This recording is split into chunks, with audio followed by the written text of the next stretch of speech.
ক্যালকাটা হাইকোর্টের ভার্ডিক্ট অনুযায়ী 2026-এর মার্চ মাসের মধ্যে পশ্চিমবঙ্গ সরকারকে বা ডাব্লিউবিসি এসএসসিকে নতুন আপার প্রাইমারি টেট কিন্তু নিতে হবে।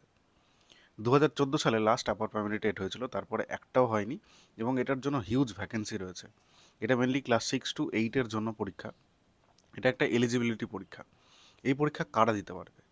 যাদের বিএড রয়েছে তারাও এই পরীক্ষা দিতে পারবে এবং যাদের ডিএলএড রয়েছে তারাও এই পরীক্ষা দিতে পারবে। শুধু গ্র্যাজুয়েশন কমপ্লিট থাকতে হবে এবং বিএড করার জন্য 50% মার্কস লাগে গ্র্যাজুয়েশনে।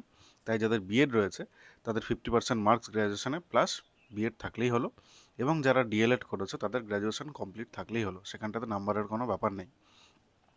এবার কী কী বিষয়ের উপর পরীক্ষা হয় না হয় এই জিনিসপত্রগুলো নিয়ে আমরা আবার আসবো। তো তোমরা যারা এই পরীক্ষার জন্য প্রিপারেশন নিতে চাও তাদেরকে বলে রাখি, আমরা কিন্তু একটি নতুন ব্যাচ চালু করছি। সায়েন্স এবং আর্টস দুজনের জন্যই এই ব্যাচটা চলবে।